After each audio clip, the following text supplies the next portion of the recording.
Bollywood stars का आपस में झगड़ा, उनके बीच के डिफरेंसेस, कौन किसके साथ काम नहीं करना चाहता, कौन किसी के एक्स से हाथ नहीं मिला रहा है, आजकल सब लोग इन चीजों पे काफी ज्यादा ध्यान देने लगे और इनके बारे में डिटेल में पढ़ने के लिए मैगजीन्स का वेट नहीं करना पड़ता क्योंकि अब सबके पास इंस्टाग्राम है। लेकिन ये हेडलाइंस भी हमेशा मेल स्टार्स ले जाते हैं। That's not fair. आज इतना प्यार जो फीमेल स्टार्स में देखने को मिलता है वो है नहीं, सिर्फ देखने को मिलता है। लेकिन पुरानी एक्ट्रेसेस जो भी करती थी खुल के करती थी, चाहे वो काम हो, प्यार हो या लड़ाई। और मोस्ट ऑफ द टाइम उनका काम और उनका प्यार ही उनकी लड़ाइयों की वजह बनता था। अब बात करेंगे बॉलीवुड की कुछ बढ़िया कैट फाइट्स के बारे में, because why should boys have all the fun.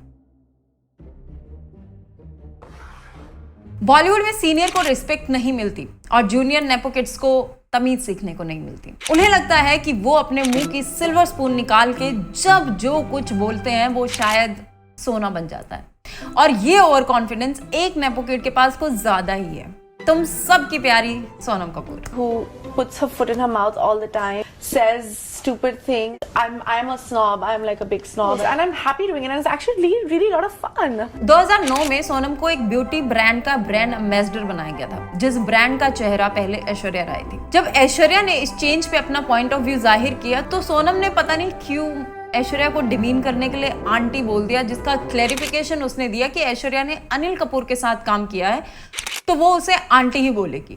Sonam, Salman भाई wants to know your location. इस स्टेटमेंट पे काफी लोग नाराज हुए और फिर सोनम ने एक और क्लैरिफिकेशन देते हुए बोला that it's all gossip, I've never said any of that. A lot has been printed and said and it's all turned into something untidy and unpleasant. And I don't wish to get into it anymore. और अभी तो रुको। She said, I really respect Abhishek as a person and had one of my best experience working in Delhi 6. एक minute, Aishwarya को disrespect करके अभिषेक को respect करती हूँ का क्या मतलब है? ऐश्वर्या के इंडिविजुअल कोई रिस्पेक्ट नहीं है? She's such a big star herself. Yes. Another beautiful thing is she's fitted in so well. अभी खत्म नहीं हुआ है, लास्ट झूठ बचा है। Aishwarya Rai is Aishwarya Rai. I never said that. I would address her in a respectful way but I would never call her aunty. You need to be relevant. You need to be happening. And you need to be fun. I mean, there's not many people who want to go to the cinema anymore. 2011 के कांस में ऐश्वर्या की team ने उसे बोला कि वो सोनम के साथ वॉक करने वाली है, लेकिन ऐश्वर्या ने इस बात पे साफ मना कर दिया और उसने कहा कि वो कांस जाएंगी ही नहीं अगर उन्हें सोनम के साथ प्लेटफॉर्म शेयर करने को कहा गया तो। ये राइवलरी तब खत्म हुई जब सोनम ने अपनी शादी में ऐश्वर्या को बुलाया और वो सब कुछ भूल के सोनम को ब्लेसिंग देने आई। बड़ों का आशीर्वाद जरूर। श्रीदेवी और जयाप्रदा अपने टाइम की पीक एक्ट्रेसेस थी। दिक्कत यह थी कि दोनों सेम टाइम में ही पीक पे थी। दोनों में से कोई भी खुद को एक दूसरे से नीचे समझने को तैयार नहीं था, ना मानना चाहते थे। दोनों को काम टॉप, दोनों का स्टारडम टॉप और दोनों का ग्लैमर सब टक्कर का था। दोनों की एक्टिंग, इवन दोनों का डांस। इसी वजह से एक इंटेंस राइवलरी हमेशा दोनों के बीच चलती रही।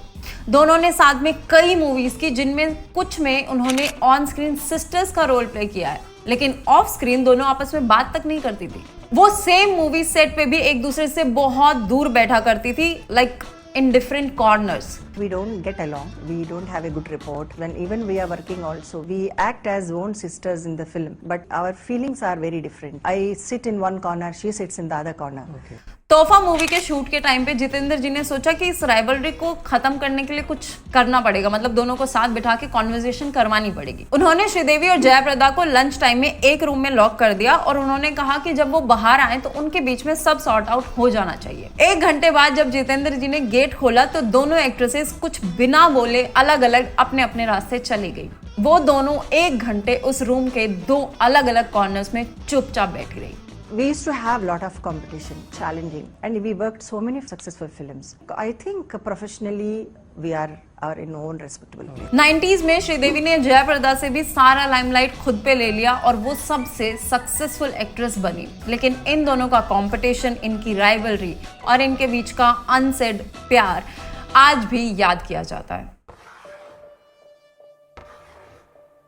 ऐश्वर्या और रानी मुखर्जी एक टाइम पे बेस्ट फ्रेंड्स थी और फिर एक दो कुछ ऐसे इंस्टेंसेस हुए जिससे उनके बीच काफी डिफरेंसेस आ गए। चलते चलते मूवी के सेट पे जो ऐश्वर्या के एक्स बॉयफ्रेंड सलमान ने ड्रामा किया, उसके बाद ऑब्वियस रीजंस की वजह से शाहरुख ने ऐश्वर्या को रिप्लेस कर दिया। लेकिन ऐश्वर्या इस बात से काफी हर्ट थी कि उसके फ्रेंड SRK ने उन्हें रिप्लेस कर दिया। लेकिन जब ऐश्वर्या को पता लगा कि उन्हीं के बेस्ट फ्रेंड रानी मुखर्जी से रिप्लेस किया गया है, तब ऐश्वर्या को और ज्यादा हर्ट हुआ और उन्होंने रानी से डिस्टेंस बना ली। ये तो वही बात हो गई, दोस्त फेल हो जाए तो दुख होता है, लेकिन दोस्त फर्स्ट आ जाए तो ज्यादा दुख होता है। इवन इस बात की वजह से ऐश्वर्या ने रानी को अपनी शादी में भी इनवाइट नहीं किया। ऑल्सो इसकी वजह ये भी हो सकती है क्योंकि रानी अभिषेक की गर्लफ्रेंड रह चुकी थी, वो भी सेम टाइम पे जब ऐश्वर्या अभिषेक की गर्लफ्रेंड थी। अभिषेक सेम टाइम पे दोनों को डेट कर रहे थे and after knowing that Aishwarya ने अभिषेक को धमकी दी कि वो अब रानी के साथ कोई काम नहीं करेंगे and then they announce their marriage. Stand on my balcony of my hotel room and wish that one day wouldn't it be nice if I was together with her, married. So I took her to the very same balcony and I asked her to marry me. इस बात से रानी को काफी hurt हुआ और for obvious reasons I guess उन्होंने कहा, the truth is that if a person chooses not to invite you to the wedding, you realise where you stand with the person. You may be deluded and think you are friends, but maybe the friendship was only restricted to being co-stars on the sets. However, it doesn't matter. It became very clear and evident that we were only co-actors and not friends. लेकिन इन सब के बावजूद 2017 में जब ऐश्वर्या के father की death हुई तो सब कुछ भूल के रानी मुखर्जी अपनी फ्रेंड के लिए वहां अवेलेबल थी। लेकिन इसके बाद भी उनके पैचअप की कभी कोई न्यूज नहीं आई और ना उन्हें कभी साथ में किसी भी फंक्शन, किसी भी अवार्ड सेरेमनी में साथ में देखा गया।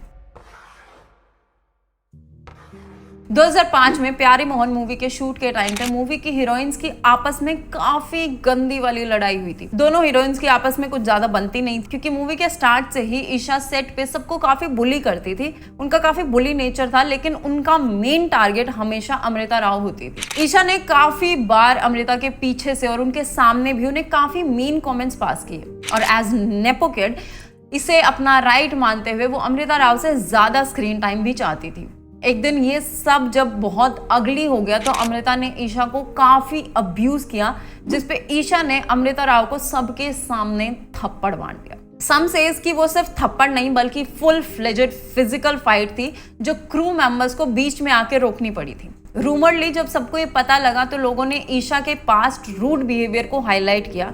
इवन कुछ लोगों ने बोला कि थप्पड़ मारना तो ईशा की आदत बनती जा रही है क्योंकि उन्होंने एक बार अमृता अरोड़ा को भी थप्पड़ मारा था। दिक्कत अमृता नाम ही है शायद। ईशा ने काफी चिल्ला के सबको बताया कि हाँ मैंने थप्पड़ मारा, लेकिन गलती अमृता की थी कि उसने मुझे डायरेक्टर के सामने अब्यूज किया। लेकिन अब अमृता ने मुझसे माफी मांग ली है। माफी? आई डोंट थिंक ईशा के बिहेवियर और उनके काम को देखने के बाद किसी को कोई शक रहा होगा कि वो बॉलीवुड में चल क्यों नहीं पाई और अमृता राव को आउटसाइडर होने के बावजूद भी आज तक काम मिल रहा है और लोग उन्हें पसंद भी करते हैं। She is lovable. 2001 की मूवी अजनबी के शूट के टाइम पे करीना और बिपाशा दोनों की काफी बहस चलती रहती थी। ये तब स्टार्ट हुआ जब करीना ने कॉस्ट्यूम डिजाइनर विक्रम को बिपाशा की हेल्प करते हुए देखा एंड करीना लॉस्ट इट। उनकी आपस में काफी बहस हुई और लास्ट में करीना ने बिपाशा को काली बिल्ली बोल दिया। ऑब्वियसली करीना नेपो किड होने के साथ साथ सोनम का लाइट वर्जन भी रही है, जो किसी को डिसरिस्पेक्ट करने से पहले सोचती नहीं है, लेकिन उनकी ये बहस इंटरव्यू, मीडिया और मैगजीन्स तक फैल गई। I have no regrets in life. I'm not that kind of girl at all. दोनों ने एक दूसरे के बारे में जम के बातें की। करीना ने बोला कि 4 पेज के इंटरव्यू में उसने 3 पेज सिर्फ मेरे बारे में बात की है, वो शायद खुद के काम को लेके कॉन्फिडेंट नहीं है। उसके बाद कॉफी विद करण में करीना ने बोला कि वो जॉन अब्राहम के साथ काम नहीं करना चाहती क्योंकि वो एक्सप्रेशनलेस हैं। I agree. लेकिन सेम सीजन में जब बिपाशा और जॉन अब्राहम आए तब बिपाशा ने इस बात का जवाब देते हुए कहा, she is someone with too many expressions. I agree. ये फाइट तब तक चली जब तक करीना थोड़ा मेच्योर नहीं हो गई और फाइनली 2018 में उन्होंने बिपाशा को सैफ अली खान की पार्टी में इनवाइट किया। तब से दोनों के बीच एक वार्म फ्रेंडशिप बन गई है। Yeah, I'm very happy for Kareena and Saif. Yeah. And that their family is now becoming bigger. आज के वीडियो में इतनी ही कैट फाइट्स थी। अगर तुम्हें इसका सेकंड या आगे ऐसे ही कोई और वीडियो चाहिए तो मुझे कमेंट्स में बता देना। मिलते हैं ऐसे ही किसी अगले वीडियो में। लाइक शेयर सब्सक्राइब कर लेना। तब तक के लिए